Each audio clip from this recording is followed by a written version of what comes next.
My name is Marie-Monique Steckel. Bonsoir. Bonsoir. Ah ben voilà, quand même. Bonsoir. And I'm the president of the French Institute Alliance Française. And you're in for a wonderful evening.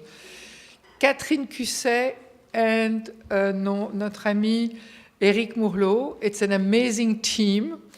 Éric Mourlot is the founder of the Galerie Mourlot. He is part of an amazingly cultured and important artistic family in Paris, and they printed Matisse, Picasso, and others, and he's a proud heir of that particular family. And Catherine Cusset, he will explain to you what kind of an amazing, also award-winning French author she is. And they will discuss her latest book that you can see, La vie de David Hockney. She will speak in English, because some of you might not understand all the French that she would. How many people don't understand French? Ah oui, quand même, hein? Quand même. We have French classes here.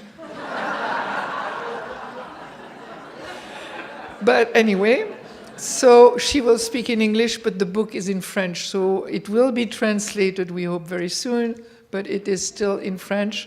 And for those of you who read French, you can certainly buy it, and she will sign it for you. And we have also our first weekend in February for a very first festival of animation. The opening night is February 2nd, Friday.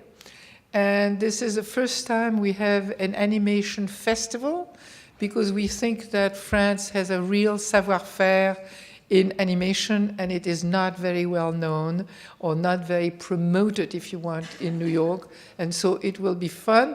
Everybody thinks always animation is for kids. What we are showing you on Friday, the 2nd of February, is some erotic animation.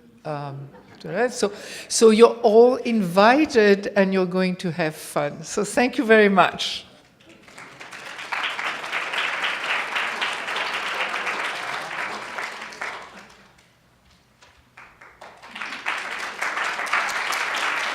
Bonsoir.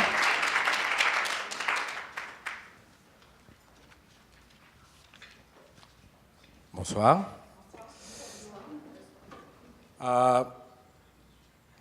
Are you comfortable? Okay, good. Catherine Cusset, you're born in Paris in the 60s.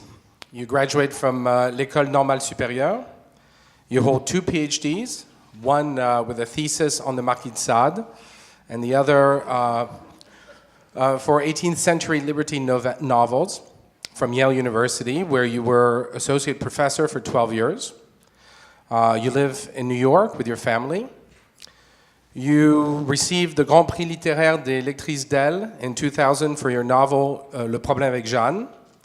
And you were also awarded the Prix Goncourt des lycéens for another novel, Un brillant avenir, in 2008. You have published about 13 novels. Now, your style is very different. I find it to be very much in the middle of the Atlantic. You're definitely French. You have a lot of French influences, but you also have a bit more of an Anglo-Saxon style, very direct. The premises of your books quite often are sexuality, love, desire, anxiety, adultery, family dynamics, fear, death, treason, jealousy. It's a lot. So Catherine Cusset, I personally, now that I've read the book and I understand your work a little bit more and read some of the other works, I understand why the painter David Hockney would make a great protagonist in one of your books. But what I want to know is how you came to pick David Hockney. How did you get inspired? Was it an exhibition, a painting, an article? Why David Hockney? So it really happened by chance. Oh, sorry. That's a good start. It really happened by chance, actually. It happened, and pretty recently, in September 2016, I was contacted by an editor at my publishers in France, Gallimard, and they wanted to start a new collection about artists who had exhibits in Paris in which they would ask novelists to write text about them. So it was a nice idea to combine the novelist of the Gallimard house and artists who had exhibits. So they asked me to write the first book in the collection, which would have been about Hockney, and I barely knew him, even though I had lived in London 2 years. I'd actually missed an exhibit because the line was too long and it was raining and I didn't want to stay 1 hour under the rain, so I didn't see it. So I knew a little bit his work. I had seen a couple of big trees, had seen a swimming pool here and there, and I didn't know much. So first I looked on the internet and I liked his work. But I liked what I saw. It was also weird because it seemed very different to me what I saw. I saw these blue swimming pools and portraits and then these paintings that looked almost abstract. So I was a little confused, but I thought there's a lot of color and there was something I really liked about it. That the same way I like, Bonnard, Edward Hopper, Matisse, Van Gogh. There was something, not knowing it was somehow his family, but I kind of liked it. So I said, okay, and I said, probably I will write it, but let me start reading things about him before I give my answer. And I started reading, and there is a lot published about David Hockney, and even by David Hockney, because he wrote 2 autobiographies. They're not really autobiographies. The first one, yes, is called David Hockney by David Hockney, or My Early Years. And it was published in 1975, and it's about his youth, and he didn't write it. He was interviewed by someone who wrote down everything. And the other one is called My Way of Seeing, and it's not so much, it's about his work, not so much about his life. And then there's a big biography in 2 volumes, and a lot of, books of interviews. And anyway, I started reading, and I'm not sure what happened. Something happened. And I was doing the promotion of my former novel, L'autre qu'on adorait, the other one we adored, which is about the life and death of a friend of mine who moved to the States when he was 23 and committed suicide here in the States when he was 39.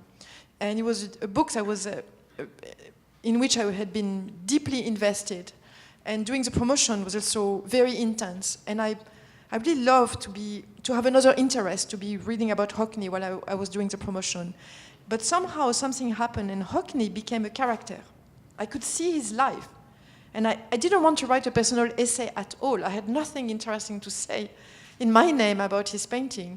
But I could see his life. And I got interested in the process, the trajectory of the artist, the process, the trajectory from the time of youth. And this is what I will talk about tonight, of course, is that trajectory to his old age. And everything was so explicit, so clear, because he talked so much, he wrote so much about his work, and not so much about his life, I must say. And I'm also very interested about the connection between work and life. And this I had to guess. So I read a lot of things, and I filled 5 notebooks with notes. And what I did was that I reconstituted very, very precisely the timeline of his life and work, which was not even done in the biography, which is a very good biography, but very scattered, and sometimes going backward and forward, and sometimes with mistakes with dates. And so it was very interesting to see one thing happening after another and to try to get somehow into the skin of that man. And this is what I tried to do with this novel. So, very good point, and that brings me to my next question. See, I found the beginning of the book very engaging, almost happy, almost lighthearted. Hockney's family dynamics seemed very healthy and almost lighthearted, really. I mean, the support from his mother, his father. Do you really think that it was that easy for David Hockney to become an artist, come out with his sexuality in Britain at that time? Why? What makes you feel or think that David Hockney was different from kids that got beaten up for being gay? Okay. So I suppose we're going to follow some kind of chronological... Somewhat. Somewhat, yes, because a lot of people among you also would like to know, I suppose, about David Hockney's life. So yes, he's English. He's alive today. He's 80 years old, and he's from England, from a town in Yorkshire called Bradford, an industrial town. And his family was quite poor. His parents were Methodist, and his father was a very original character. conscientious objector, opposing the war, anti-military, anti-nuclear, anti-smoking, lots of things. Very strong. And basically his life lesson to his children when they were young was telling them, don't mind what the neighbors think. And I think this is really something that David Hockney remembered all his life. So he grew up, he had 4 siblings, a family of 5 siblings, and it's a pretty happy, I think, a pretty happy childhood and family. All the siblings getting along, and with the family of vegetarians, and kids invited on Sundays, the father taking them to cinemas. So David Hockney never had the feeling he was poor. And he was a Boulevard student. I mean, he had a fellowship, going to school. And I think the first really bad time in his life was when he was 14. And the director of his school, who saw how much he liked drawing, it was his passion. He was drawing all the time. But, he tells these scenes of being drawing. At some point, his English professor is giving them an essay to write in class. And instead of doing the essay, he's just drawing a self-portrait. And at the end of the hour, the teacher tells him, David, can you show us what you did? And he showed his page, and he said, well, I didn't do the essay, but I did this. And he showed the self-portrait. And in any novel, you would read that scene, and the consequence would be, go out of this room, go see the director, you're going to be punished. But here the teacher is like, oh, this is wonderful. And his whole childhood seems to be like this. Everybody loved him, he was a really funny boy, and they loved his drawings, and he was doing all these posters for his friends, for their clubs at school, and the posters were stolen, and he was a very popular boy. And then he's 14, and the director of the school said, well, David is such a talented drawing child, that it would be a good idea to send him to an art school. And an art school meant a technical school, which was, less good than being at a general school. But David was totally delighted, and his parents accepted the idea. So all of this, until here, it was wonderful. But then they had to ask the director of education of Bradford, because he was a Bursa student, so they needed the authorization. And the director answered, no, I think he should continue with a general course of studies. So a man he didn't know, an administrator, decided for him. And I think that was the first time that he encountered, some wall, some obstacle, which for him meant 2 years of school, of going to school, no drawing, and going to school and doing, math and chemistry and French and all these extremely boring things. So now another thing. So this, all of this is so that. But 2 years later, he went to the art school in Bradford. So it was not that bad. And in terms of his sexuality, so he's from a town in Bradford where he doesn't know any artist.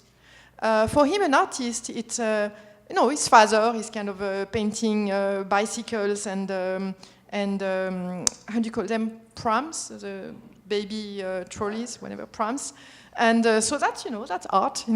And then the artist is the one who is making the Christmas cards and the posters for the cinema, and that's it. There's no artist, and also no homosexual. He doesn't know. His parents have no idea what a homosexual is. They have never heard of such a thing, or only in the Bible, which is probably not a very positive thing. And so there's one little scene. So you're asking me, why do I... It's true, at the beginning of the book, I tell about a very happy childhood, about this child from Bradford who became an artist and a homosexual, a boy who was not ashamed to claim his sexuality. But it's not immediate, right? First thing is that at some point, he went to a movie theater when he's about 14, 15. And, I was a little anxious when I wrote that scene, because I imagined it from one sentence I read somewhere. He's saying somewhere in his autobiography from 1975 that he goes to this movie theater. He loved movies. And in the dark, he was alone. A man sat next to him. He gets molested, basically. He gets molested. Yes, he gets molested. But he doesn't say it like this. He just, the man, yes, used him. And there is a scene like this in the novel by Arundhati Roy, The God of Small Things, where a 7-year-old child happens to him at a movie theater. And it's a scene that is absolutely traumatic. It's the beginning of the novel, and it's a huge trauma in the child. You can see the fear in the child, right? So it's the same scene. So David Hockney describes that scene, and he doesn't say much. He just says, well, a man sat next to me. And then the next sentence is, it gave me a lifelong love for cinema. So guess what? What do I conclude from this? That it was not traumatic.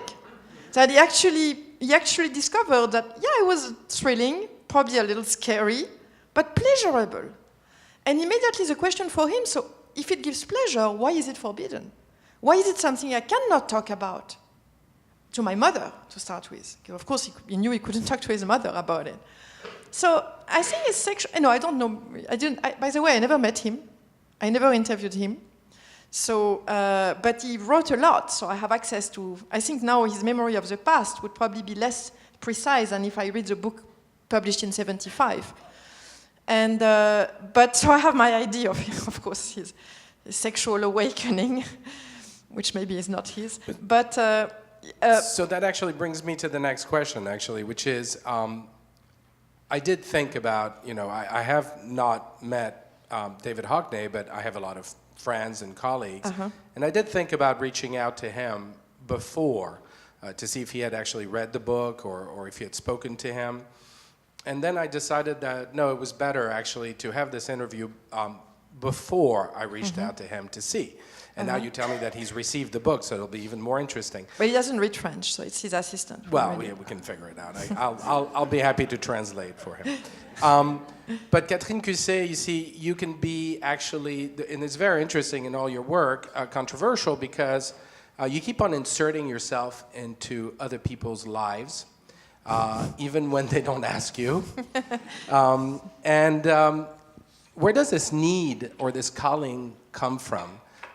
And do you feel that you have the right to? And what do you bring to the table? And how does it change, really, the book? And your approach is different from everybody else's, basically.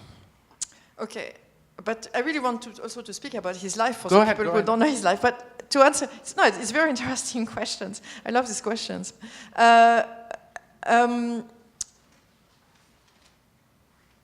Sorry, sometimes I have a blank, which is happening to me right now.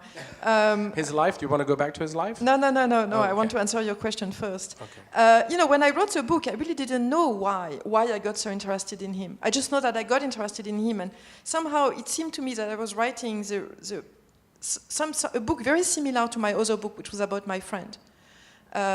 Because in writing the book about my friend, I had also tried to be inside his mind and to understand what had led him to his death. And here it was also, they were very similar things because they both lived lives between two continents, between the States and Europe, which I do too, since I'm French and I live in the States. So there is this double life. And of course but it's it's a continuation of my other book, but David Hockney is like a solar version of that other book, a luminous version. And he has such great spirits. There's something about him as an artist that I, of course, identified with. But if I speak about his life, I think I will be able to explain. And something I really admire. Go ahead.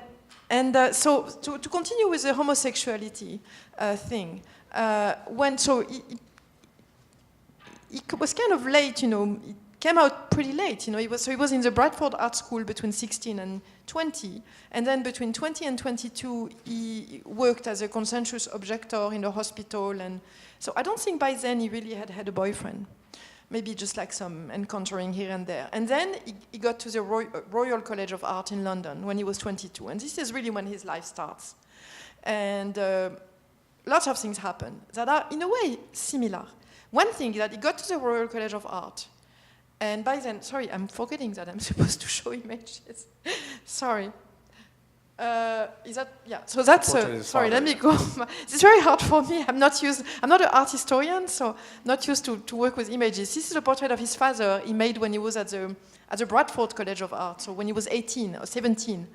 And so the teachers at the Bradford College of Art, and it's connected to what I'm going to say, so I'm going to tell you this too, showed their work in a gallery in Leeds, not too far from Bradford. And no students had ever shown their work there. And David Hockney asked if he could exhibit 2 paintings. It had not been done. Nobody had done it. And he thought, okay, what can happen? That is, he gets a no, that it's not allowed. So he asked, and they say, yes. So there's something about him that is just going, there's some kind of faith, trust, I don't know what it is, a confidence. He goes forward. So he asked, the paintings are there, but he's still, he's an 18-year-old student, and he feels, okay, I'm not going to put a tag with a price on it because I'm just a student. So he doesn't put a price. And then the man walks to him and says, I would like to buy that painting. £10. £10. That was a third of his fellowship for 1 year. And he said, you can actually make money with these things. So, but then he thought, I don't know if I can sell it, he told the man, because it doesn't belong to me. Because his father had paid for the canvas. He had only made the thing on the canvas. So he called his dad and he said, can I sell the painting? Father was pretty happy that someone had found him attractive. And then David Hockney was so surprised, he called his mom and he said, Mom, I sold Dad. But here, what I see here is just his confidence. So then he gets to the Royal College of Art when he's 22. And there he hears a student say, oh, you cannot paint like Monet after Pollock. And that brings a very new idea in the mind of David Hockney. Oh, really? You're not completely free to paint what you want then, because what? Well, if you're a contemporary artist, you have to be contemporary. You cannot be like a Sunday painter or a 19th century painter. You have to be very careful because there is a question of the image here. And the image of an artist is important. So he got very scared when he began at the school. He had to start doing one piece of work and he hesitated and he thought, okay, let's do a drawing because he was very good at drawing. And because of the painting, he may just become ridiculous. The boy from Yorkshire. Oh, look at what he did. He's painting like Monet. He didn't realize we're now, a century later. So he did a drawing of a skeleton. And then for 1 year, he tried to do abstract painting like everybody, because it was abstract painting. And he's painting abstract painting after abstract painting. And the problem is that he got very depressed. And he had no more joy in painting. And he had a friend. His friend was Ron Kitaj, who was an American, older, was 25 years old, who had been a GI and had a fellowship to study in London. And he was speaking to Ron a lot. And Ron told him one day, David, you have to paint the things that matter to you. You don't need to think about contemporary. You live in your time, so you are contemporary. And I think that these words that, of course I found in a book by David Hockney, are the open sesame of his life, of his art. Because suddenly he felt, okay, what matters to me? Abstract painting didn't matter at all. What mattered? What matters when you are 22, 23? Guess what? It has to do with the body, usually, with sex, with desire, with relationships. And at the same time, he was also encountering students at the Royal College of Art who were homosexual and who were openly homosexual. And that was the first time in his life he had ever heard someone talk about his sexuality like this openly. So that was the major discoveries. And at some point, he went to a bar, to a movie theater on Leicester Square and met someone and went to a pub, and someone from the school saw him and told him afterwards, oh, by the way, I saw you with that boy, that guy in that pub the other day. I saw what you were doing. And there was this feeling of shame, of course. And he painted shame, which I don't have here, sorry. So I won't be able to show it to you. But then he started wondering, why would I be ashamed? What's the reason for being ashamed of who I am? So it's the same thing that he's choosing to be a figurative painter at a time when everybody is doing abstract painting. And he's also not being ashamed of claiming his homosexuality. And that's what he started when he started painting things that mattered to him. So this is one of the paintings that he started, when he was 22, 23, and it's called the Cha-Cha-Cha that was danced in the early hours of 24th March 1961. And the figure in that painting is one of his classmates called Peter, not the one you are thinking about, if you are thinking about a Peter. It's an earlier Peter. And this one was actually heterosexual. He had a girlfriend. And one morning, he started dancing this for David, this cha-cha-cha. And I just read somewhere that David, actually, I read that David was infatuated with him. And then I saw the painting and I knew it was him. So I imagined the scene when Peter is dancing for David. And you see, so you probably can't see because what he did was that his first paintings, when he started painting, what mattered to him was still pretty abstract. You could not always recognize figures. But he started writing on them. So the words were a way to reintroduce the humanity and the meaning inside the painting, the content. And you can't really see it here. I can't even see it myself. So, but here is written, I love every movement. And up there, I can't really remember what is written, but it's something like penetrates deeply and things like this. Can you talk about a little bit Walt Whitman and the influence? Yes, I'm forgetting this. Yes, absolutely. So a friend one of his homosexual friends at the college. You see, we are going to spend 1 hour talking about his childhood and youth. That's a problem. you don't mind being here for 3 hours? Is that okay? So taught him to read the poems by Walt Whitman and Cavafy. Greek poet Cavafy, homosexual poems. And he spent a summer reading them. And his idea was like, okay, I want to do in painting what they are doing in poetry. This simple description of love between boys. To be able to put this in art, not being ashamed of it. So it was very, very important.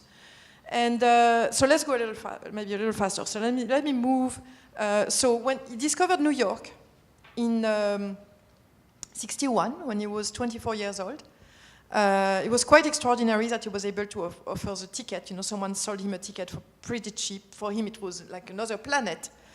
And so he went to New York, and he stayed with a friend of the Royal College of Art there. And this is where he discovered a place of freedom, but this is also where he changed his image. So this is series of etchings. Yes. The Rake's Progress. When he comes to New York and he creates the series of etching, it's actually quite groundbreaking. And you see the use of, there's this use of letters, which starts early on, that becomes this special code, actually, to himself. And really, he gets a certain pleasure that the professors or teachers don't always get it. Exactly. He's using the letters of the alphabet, replaces them with numbers. So, for instance, Walt Whitman, WW becomes 2323, and he puts a name there this way, and he can have like these little secret messages. And he's 3-4, David. 3. 23, 23. No, but him, David Hockney. David D Hockney, you have to is count, 1, 2, 3, and then H. Yeah, so 3. I don't know how to count until 26. It's too hard for me. So this is the series of etching he did when he came back from New York, and this is the beginning of his career actually. So he did this series of etching after the work of William Hogarth, the Rake's Progress, which recounts the downfall of this libertine in the 18th century. So with a lot of humor, David Hockney recounted his adventures in New York in this series of etchings that were published by someone who really liked them and published for, again, a lot of money for him at the time. Like £100 each series, which was a huge amount of money, which allowed him actually to build a bathroom and a shower, or to have a shower in his apartment where he had moved to in London, which was he had discovered, the showers in New York and all these boys taking showers, and so he did a lot of paintings of shower. If you go to the show, you will see that. And but what happened in New York too is that one day they heard this advertising about Le Blond Clairol blonde dye, and it was a really funny advertising on TV with you could see a blonde woman, kind of running and flying and meeting her boyfriend and smiling, and there was a off voice saying, blonde women have more fun, and so it's more, you have more fun when you are blonde. And so the three boys looked at each other and they went outside and they went to buy the dye and they dyed their hair. And as you know, David Hockney remained blonde his whole life.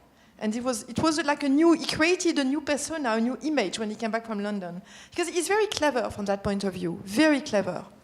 clever in a way like his father was. He realized that it's not all about the content of art, it's also about the image. And he thought, okay, how do you interest the gallerists and the critics out there? Do you interest them if you are like a boy from Yorkshire? Whoa.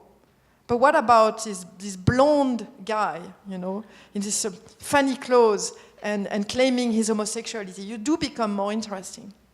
And he really has a sense of publicity and of the image. Yeah, no, you're absolutely right. And actually, the thing that's interesting, I saw this series at the Albertina in Vienna this summer. And this is the arrival, and you can see him, flying tiger, coming in with his suitcase. You can look at his face, and there's a little bit of fear and excitement. And you see the Manhattan, towers right next to it. And absolutely lovely, lovely piece. And I'm really glad that you picked this because I think this is really important. Yes, in his beginning work. of his career. Exactly. And also, what is very characteristic of him is the movement. You see the incredible movement, and all his early works. When you see them now, it's an unbelievable movement in his work, and it's really what he's going to be looking for later. So, it's a movement is really at the heart of his work. So let's move to the second chapter. But before we do that, can we just take a little break? And I really want to ask you again. Yes. That's important. What makes you feel that you have the right to go and initiate yourself? And what do you bring to the table? Because that's really interesting to me. Because I really feel that at the end, we're going to discuss how this book fits in the rest of your work. And I really see it as a perfect follow-up to your previous book. Because as your friend was dealing with his failure, here you're dealing with someone who has almost, I don't want to say easy success, but it comes in such a lighthearted way. But, he's like the Peter Pan in a way. With crisis, right? With some crisis, very serious crisis. And if a few very close to suicide a couple of times too. So why? So each time you ask me this question, when you ask me the question, the answer is on my mind, and a minute later, I don't know anymore. So of course there must be some kind of, taboo or something weird that I can't remember. It's probably because I'm not allowed. But I think, when I read all this stuff about David Hockney, on the one hand, I was fascinated by what I read, but it was also sometimes a little boring. Because it was, very like a lot of documentation and, art historians' essays, or even when he was writing, it was very scattered. So it was a lot of information, but very, very scattered here and there. And even the biography goes in, because the biography is about putting everything there, so it goes in all kinds of directions. So I wanted to write a book with one direction in a way, which would be like a line, and which would make him human and lively, so that you read him and you have the feeling you know him as a character. And so what allowed me to do this? Just the possibility of it. Just the fact that I saw it. I had this vision, so I said, that's why I did it. And what happened, I didn't tell you the story of the book, is that because of me, the collection never started. So I started writing in January, and I wrote really, really fast, because I thought this was for the exhibit in Paris, which actually, eventually I had more time to write it. But so I wrote like hours of, I was working like 10 hours a day, writing. And then I sent the first 2 chapters to this woman. But already I had a suspicion. I had written like 50 pages. It was only, I thought at the time, half the book, but it turned out to be not even a third of the book. And she had asked me for 40 pages. So I thought, she's not going to be happy. And I also thought, but this doesn't need to be in an illustrated book. It stands by itself. So I also sent it to my editor, for my novels. And the answer the second day was really funny. They replied, the woman at the illustrated books got a little scared. And she said, oh, this is very intimate. And she was like already wondering, how is Hockney going to react? And the art world. And, she got a little scared. And my editor said, I love it. I love it. It's a novel. It's completely Hockney and it's completely you. So I thought, okay, this is a novel. So I answered your question. So now let's move. So now because we're not even in California yet, right? So, So he had discovered New York, but his desire was California. Why? Oh, for a very simple reason. One of the boys, one of the classmates he had, friends he had made at the Royal College of Art, had lent him magazines called Physique Pictorial, in which you had photographs of young men, very simply dressed, barely dressed, and with big muscles, and all, tall and blonde and beautiful. And these magazines were printed in LA. And David Hockney thought, that's the place, LA. So he's in New York at some point, I think it's Christmas 65, and he intends to go to LA. And his friends tell him, but David, you want to go to LA, but you don't drive. Yeah, but you cannot be in LA if you don't drive. Oh, manage. Go to San Francisco. So he goes to LA, he knows nobody there. Sorry, this is going to take time. So he's in a motel in Santa Monica, and he's like, of course he wants to go to downtown LA because he also read this very sexy novel by John Ritchie about, what sailors and prostitutes do at night in downtown LA. So he's in his motel and he sees something very, very bright in the background. He's okay, this is downtown LA. So he starts walking. He walks for not that long, 2 hours, and he got to a gas station in the middle of nowhere, probably. So he thought, okay, LA by foot doesn't work. So the following day, he bought a bike. And he thought, okay, where's downtown LA? He had a map, so he looks, okay, here is my motel, downtown LA. Oh, it's just one boulevard. Oh, it's very simple. So he takes his bike, but it's 30 miles of the same boulevard. So he got there like 3 or 4 hours later, and it's night already, and there's nobody there. It's completely deserted. There's nobody, no sailor, no sexy sailor and prostitute. And so he has a beer, and he rides back another 4 hours, and he's like, okay, that doesn't work. So he had one contact, so he contacted this guy, and I'm going to make it very short. In 2 days, he got his license and he bought a car. He had never driven in his life. And then he settled down in LA, and he had a studio, and he started painting a week later, and he met all these people. So anyway, this is 64. Actually, I made a mistake. It was January 64. Then, he started living really in between. He was in London, but he was going often to New York, and he was teaching in Boulder, Colorado, and in Iowa, and he thought, the Midwest, not for me. And then he was invited to teach at LA in the summer of 66. And this is where he met Peter Schlesinger. Peter Schlesinger is this 18-year-old student who walked into the class one day, and he was pretty close to love at first sight, right? David was at the time 29. And so I'm going to be, because you can't read the book if you don't. First, you take the classes at Alliance Française. Then you read my book in 1 year. But so I'm going to be a little quickly about that. This is really the time of love and success. It's an extraordinary period in his life. He was madly in love with Peter Schlesinger, who was madly in love with him. And they were living in LA together, in a small, dingy apartment in Los Angeles. And they had very good friends, and they had a great life, and David was painting.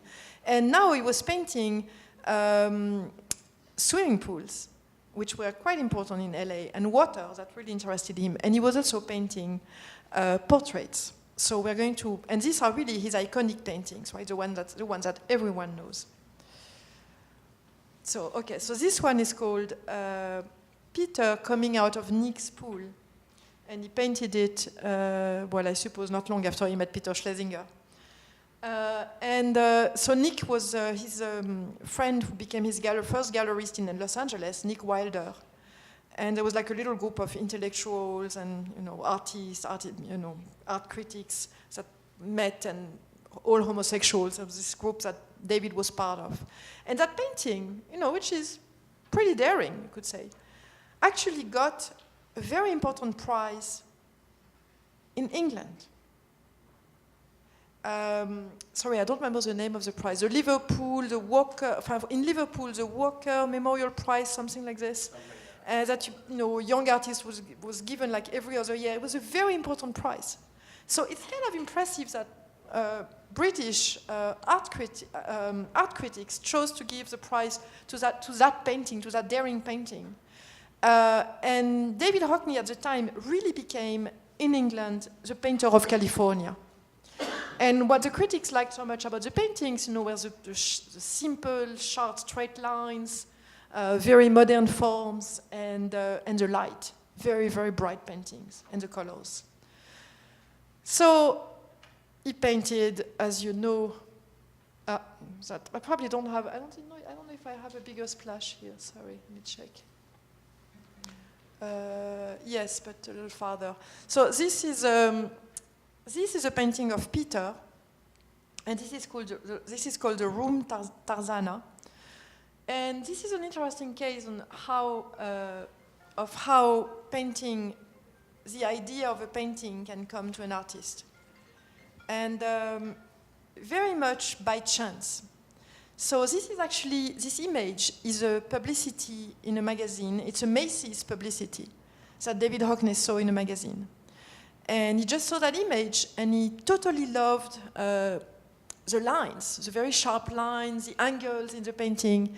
And he thought, okay, I'm going to paint this, and I'm going to put a figure on the bed. As you can see, it was a publicity for a bedroom, and the figure is that of Peter.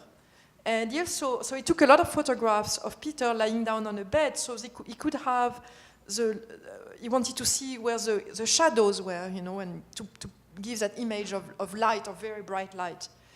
So the painting originally was called The Room Encino, because Peter Schlesinger was from Encino in California, but he asked Peter to change the name because he was afraid someone would recognize him.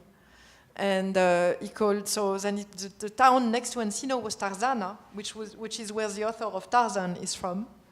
And so that's why it's called the Room Tarzana. No, it's not very important, but it's... And here is a bigger splash, which is, of course, the iconic painting, of water again, this interest of painting water movement, right? The body, the only trace of the body here is that the splash of the water, of the body that has disappeared underwater. And this, I just thought it was very interesting, this desire to paint movement, to paint what is disappearing, and to paint the splash of water that is going to be disappeared to in 1 minute. And it took him 2 weeks to paint just the little white lines of the splash. Another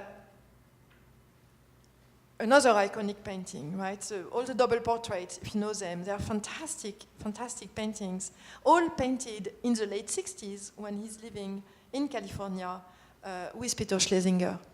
And this is a double portrait. Also, you have to realize who is painting portraits at the time.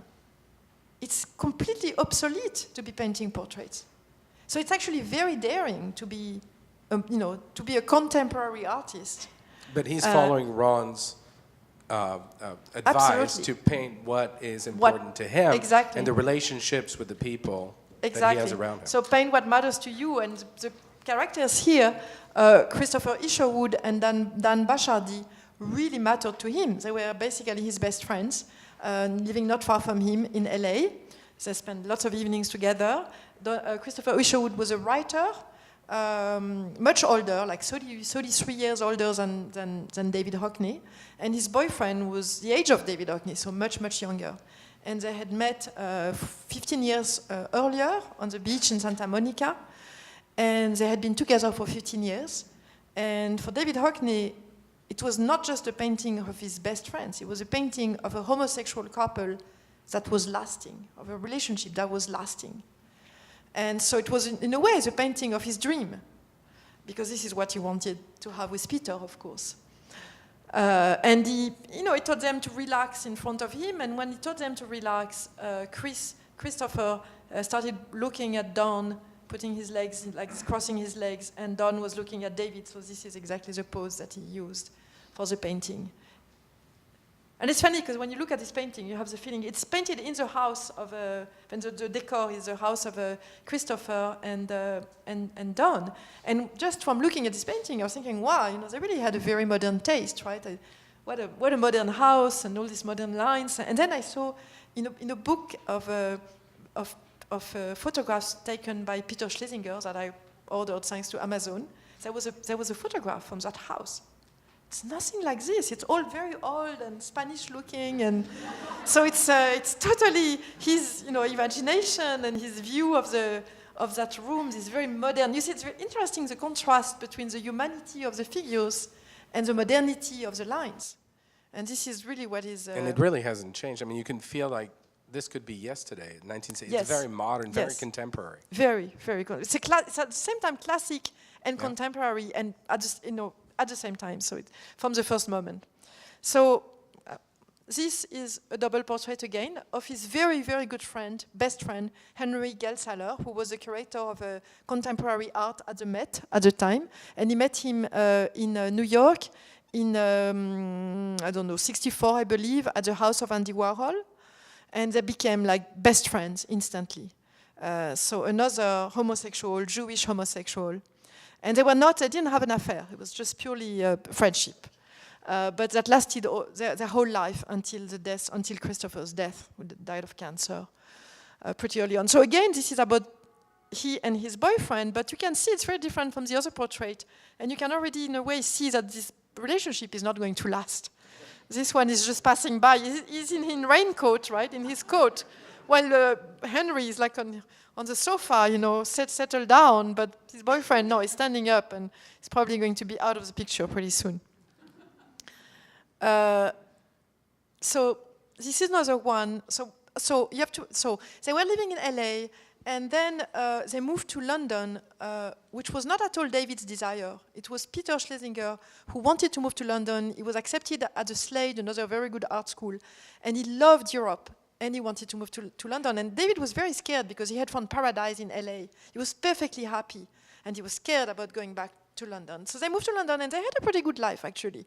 And his work, he continued painting, portraits, and he was as successful. He started organizing a retrospective of his work at the Whitechapel Gallery of Art in 1970. He was pretty young. He was 32 years old, so he was very, very well-known artist. And they had a nice life. They were constantly going to Europe, on weekends. And this painting is Le Parc des Sources in Vichy, which was how do you say, in Ville d'Eau, a spa town where they loved to go, with a beautiful palace, and they would go for weekends together. And so this is a painting this is Peter Schlesinger on the right, and this is another very good friend of David that I didn't talk about yet, which is Ossie Clark, who was a clothes designer, fashion designer, and married Celia Burswell, who was another very good friend of David. And it's complicated. We're talking about the 60s. So Ossie, after David met Ossie, they had an affair. And Ossie was bisexual and was with Celia, and then he married Celia, with whom he had 2 sons. So all of this is complicated. And the empty chair is, of course, David's chair. So it's his place, he's there in the painting through the empty chair. And so, okay, this is another story. So everything is going well. Right now we are in 1970, 71. They have been together for like 5 years. And you know what happens in love? Usually it's after 3 years, right? Passion lasts 3 years. This is the Tristan and Isolde story, right? So of course, they are, desire is like not as strong as in the beginning.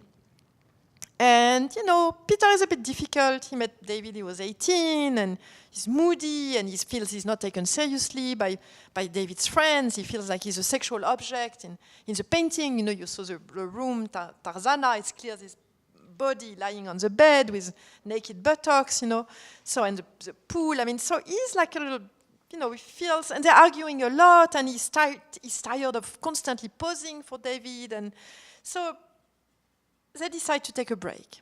And so David goes to LA, he has a lot of fun for like a few weeks, and then the only thing he wants to do is to be with Peter again. And he comes back to London, ready to reconcile, and Peter has met someone else. And so, it lasted years, because David thought, okay, he's having an affair, which is normal. I slept with other people too. And after all, when Christopher and Don were together, Don had an affair, and Christopher waited for him, and then they were together for the rest of their lives. So I just have to be patient. And he was absolutely heartbroken, but patient. He actually almost committed suicide at some point. He was very, very, very depressed, but waiting for Peter to come back. Except Peter didn't come back. And he thought, okay, he's waiting for Peter. What is a good way to wait is to work. And he also thought, okay, Peter was probably right about a lot of things. I need to respect him more. I need to show him that I respect him. How to show him that I respect him? What about a painting? And at some point, he had all these photographs lying on the floor in his studio, and two of them were side by side. And I told you, chance plays a very big role in the in the birth of a painting. You know, how does it come? Where does inspiration come from? So there were these two photographs. One was a photograph of a man swimming in a swimming pool, and the other one was a photograph of a young man, not Peter, a young man standing up, and they were next to each other, and suddenly David thought, that would be a pretty good painting to have this man looking at the one swimming.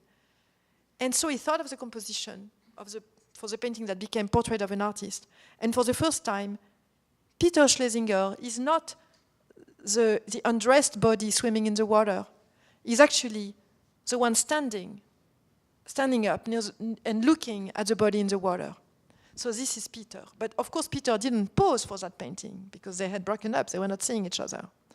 So David asked another friend of his, Modell, Mo, to pose for him, and he dressed him in Peter's jacket.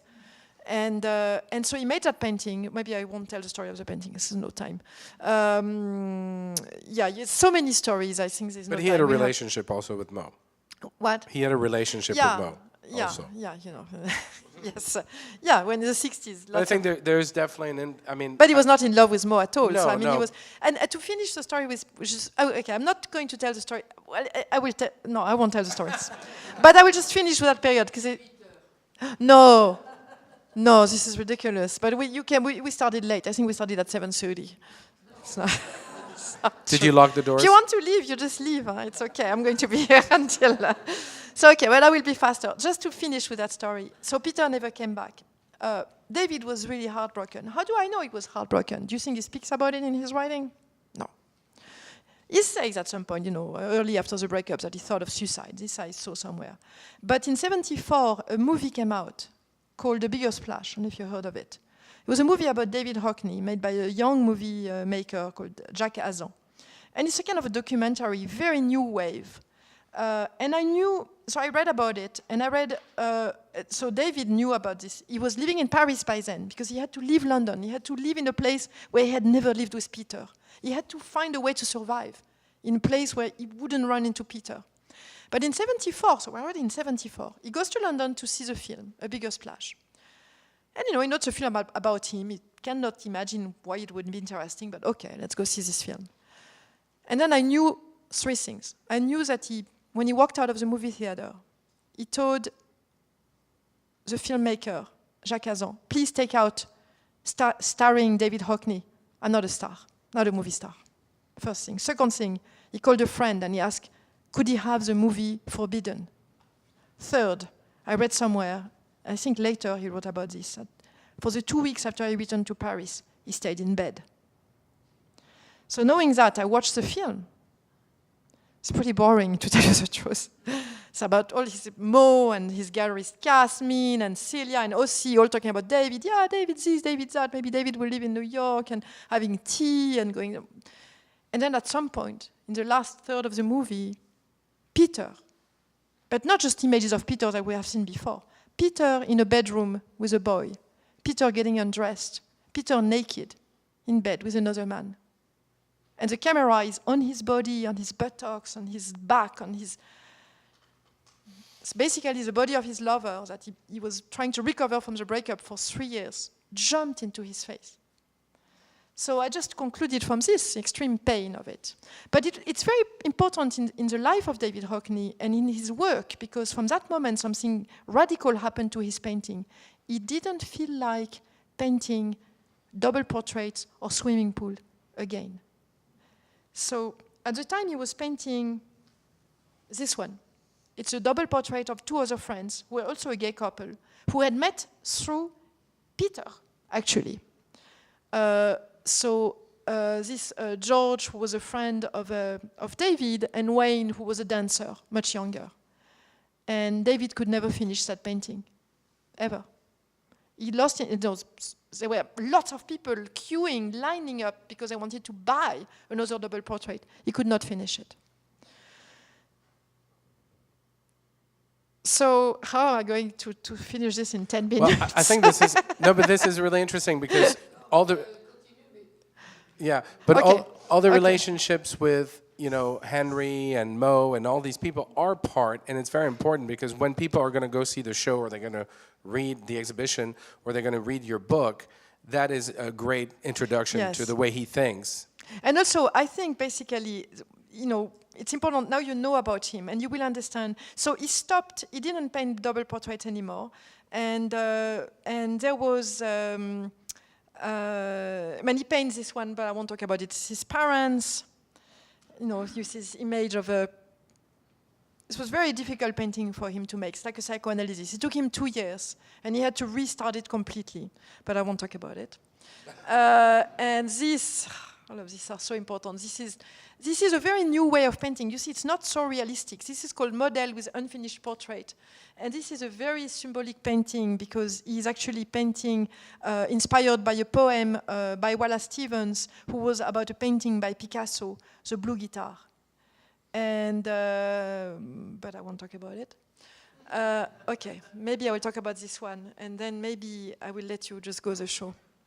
So, by then, we are in the late 70s, and David Hockney was extremely well-known and extremely popular. He had moved back to London, and the problem was that he was so well-known that he was constantly getting phone calls and visits, and people knew where he lived, and people were visiting, and they were asking favors all the time, and he was just, he didn't have any minute for him anymore, and also he didn't have the space anymore to start to think about art and painting. So he had to change something. And what did he change? He decided to move to LA, and at 78. And his friend Henry Gelsaler told him, no, don't move to LA. You are moving to LA because you cannot forget Peter. And he said, no, this is not about Peter. It's not nostalgia. In LA, I am anonymous. And also, people don't live close by. They cannot just stop by my house all the time. So he moved to LA. And he was looking, you know, he wanted to paint something new, something that would be different. And he started thinking about this Santa Monica Boulevard painting, which is here. And his idea was to paint Santa Monica Boulevard, where his studio was, the way he was looking at it when he was driving.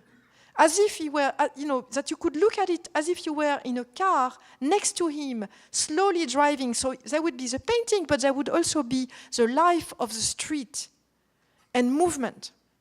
That was his ambition. He spent 2 years on that painting. But you know, he had spent 2 years on my parents, he had spent 2 years on Portrait of an Artist, so it's not the first time, and he had failed, and he had restarted. So he failed, and he thought, okay, I don't think it's good, but it's going to work in the end. And then in 1980, he went to see the retrospective of Picasso at the MoMA, huge retrospective, of a genius. And he was in awe of that show. You know, he went to see it every day for like a week. And he was full of inspiration when he left. And he came back to LA. And he was like, okay, I'm going to succeed. I'm going to do that painting. He walked in and he looked at it. It's very bizarre. This is not the painting at all. Oh, this is David Hockney in front of the painting. Okay, sorry. The painting is behind, you see, on the wall. It's David Hockney in front of his painting. So he looked at the painting and he told his assistant, take it out and destroy it. And I think this is one of the most important crises in his life. And I will probably end with this because the rest of the show, you know, there are other crises, but he somehow at that point accepted the idea, you know, that a small painting that could be done very quickly, this one, Nichols Canyon, that he had done, you know, quickly without even thinking about it, was more lively, had more life, had more movement than the painting he had been working on for 2 years.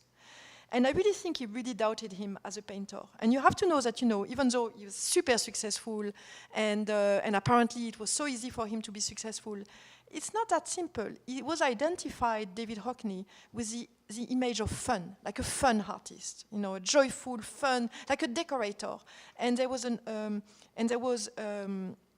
art critic in '77 who wrote about him the harshest things. And I'm going to conclude by reading to you what the art critic wrote about him in '77, and then I will end with a quote, a much more recent quote. So you will see what what happened in time.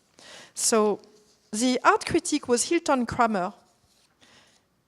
And he went to see the show in which there was a painting by parents and other paintings that are not here.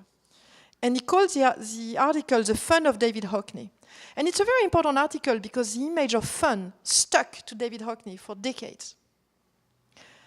So he says basically what fun they are to see. And he speaks about their cleverness, their technical virtuosity, their pictorial theatrality. He said they are great delight. And then, it's like apparently a very positive article, right? And then he continues, why then do I find them, well, superficial and even reactionary? And then he speaks of a kind of 19th century salon art refurbished from the stock room of modernism. And he said that David Hockney's success marks the triumphant return of what might be called bourgeois art. So I'm convinced that when David Hockney failed his painting, the one from before, there was no way he could not remember what Hilton Kramer had written about him. And I think there was a deep, deep doubt. And I think I admire him a lot for always being able to, not to stay in the prison of success and paint, what made his success and what, he had the formula of success. But he went out of it because he could only paint if he had this extreme desire to paint. So he accepted failure. He accepted the idea of failure. So now, since I don't have the time to go forward and to speak about them, so you know what? I will just go very quickly through the images, and so basically, this again, his paintings. This is his idea of reintroducing time inside the painting, and this one is it's very interesting. It's a painting which is called A Visit with Christopher and Don. His friends Christopher Isherwood and Don Bachardy. And you see what he's doing? He's actually painting his walk through the house. So a lot of rooms at the same time. And you can definitely tell the influence that the Picasso show had on him. Yes. From the previous one, which was about the landscapes of Picasso in the south of France, and to this one with some kind of Cubist style. Cubism had a great influence on him, and he thought that Cubism actually was not something that was dated in the history of art, but it was the future of art, and that had been somehow replaced by photography, but that it was a great mistake. Because Cubism, he said, was a real way to look at a Cubist painting, portrait of Picasso, where you have 3 eyes, 2 noses. Why, he says? Because when you get close to a person, because you are going to kiss that person, this is what you see. You see the 3 eyes, you see the 2 noses. So, okay. This happened by chance. You know about his photo montage. They happen by chance, completely by chance. But David Hockney is someone who is open to chance, open to what will happen to him without being planned. He had, in a way, given up photographs, because photographs were realism, and he had realized realism was just a bourgeois convention. I think he had really somehow taken seriously the article of Hilton Kramer. And then someone came visit him, the curator of Boulevard, wanted to do an exhibit of his photographs, and took photographs of David Hockney's photographs with a Polaroid camera, and left, it was January '82, leaving a lot of Polaroid films, which are quite expensive. And David Hockney woke up in the morning and he thought, I have all these Polaroid films left by SIAG. What if I use them? And he started using them. But not to make a cliché, not to make a photography, to make what is going to become his photo montage, which is actually a way to destroy the idea of photography. Photography is one moment. Hockney made paintings with photography by putting all these moments together. And you see, this is a Scrabble game. It's a very important moment in his life too. I mean, I don't even have the time to start. We need 2 hours. So this is the cycle of death starting, in his life. His father died in '79, and this is the people in these photographs. The woman here is Anne Upton. She was a very, very good friend of David in London, wife of one of his friends at the Royal College of Art. And they had a little boy. They lived very close to David in Notting Hill. They had a little boy called Byron that I think David met when he was a baby and met, all along. And then after his father died, Anne and Byron visited him in California several times. And in 82, Byron, at age 16, died of an accident. And this is Anne visited David with her new husband just after the death of her son. And he made this photo montage, which is this amazing moment when she's in the game of Scrabble and she's, I don't think she's forgetting, but she's distracted. It's an image of a moment of joy. She's laughing, right? She's laughing at herself because she's very bad at Scrabble. And this is David Hockney's mother, who is excellent at Scrabble. She's getting all the points and very serious. So every image has such meaning in his life. So, and this is an image of his mother just after the burial of that boy, Byron Upton. So there is this very important notion of reversed perspective. Have you heard about it? He read about it first in a book that he read by chance. Again, he found this book by chance called The Principle of Chinese Painting. And there was this notion of reverse perspective. He said that, what if the lines didn't converge in the how do you call it? in the horizon, but in the eyes of the spectators. So, and David Hockney said, well, you know what, perspective is only a convention. And it has been the convention ruling art since the 15th century. But this way, actually, it's a convention, and it's more interesting to adopt another kind of perspective, because it says more about our moods, and about our memory, and about the link we have to the object on the canvas. So no time. This is dog. No time to speak. No time. Just no time. Okay. No time.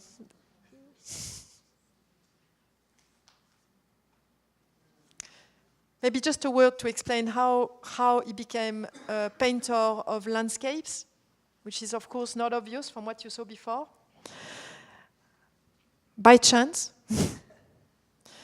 So he had a big crisis in the late 90s. After 20 years of exploring a way to bring back movement into painting in all kinds of ways, by making these cubist paintings and by using machines and fax and photocopier and everything.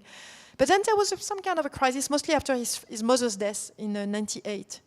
And for a while, he was not sure what was he going to paint. And each time he didn't know what to paint, he was actually making decors for opera, because that was another thing he was doing a lot, and working in 3 dimensions.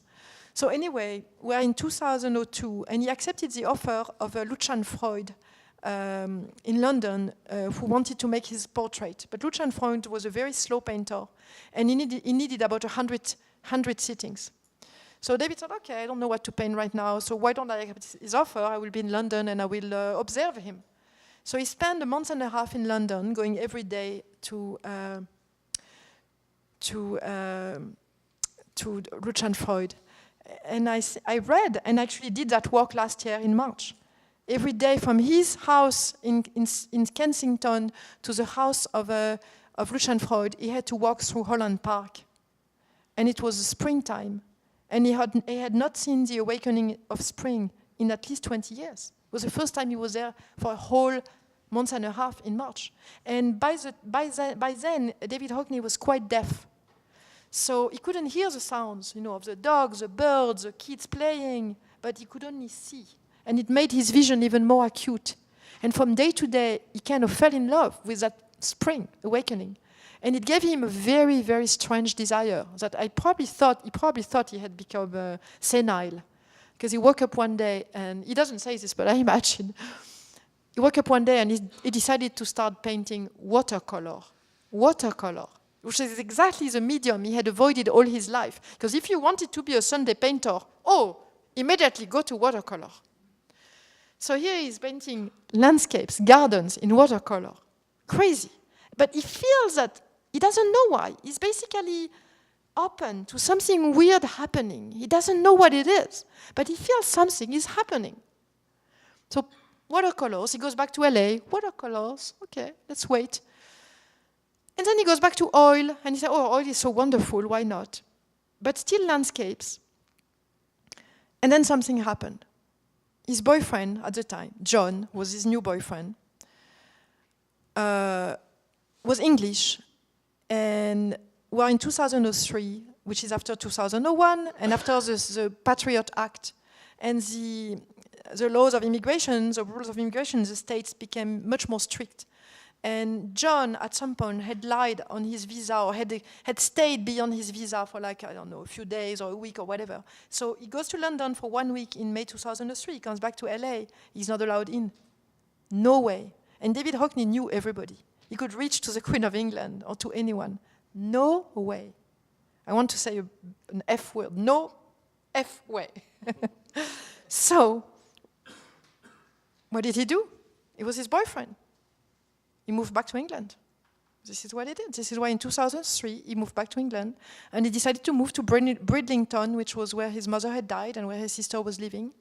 And he spent the next 10 years, painting only nature and landscapes. And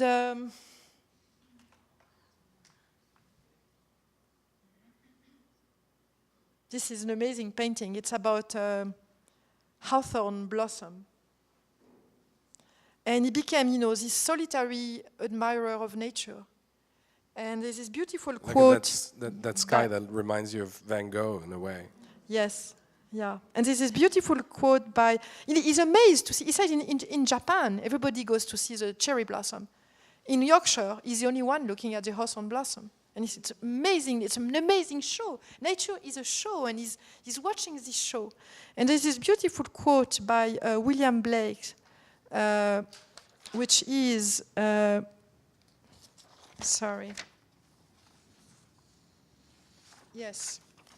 which is that if the doors of perception were cleansed, everything would appear to man as it is, infinite. And I think this is basically what David Hockney was discovering, during that decade in England, is infinity. And infinity through the tiniest detail of the grass or of the tree or of nature. And he managed to revive a genre which again was completely obsolete, which was the landscape. So, to conclude, I'm just going to quote one sentence by Roberta Smith, who reviewed his show. Sorry, I have to find it. At the Met. Oh, here it is. And this just tells you what an amazing trajectory, he went through, and how far he is from where he was at the beginning, also from that image of him that, stuck with him for so many years and decades. And this is what Roberta Smith writes. Suspend at least briefly the belief that a tragic vision or abstraction is essential for entry into the art history's pantheon. Finished. Well, thank you, Catherine.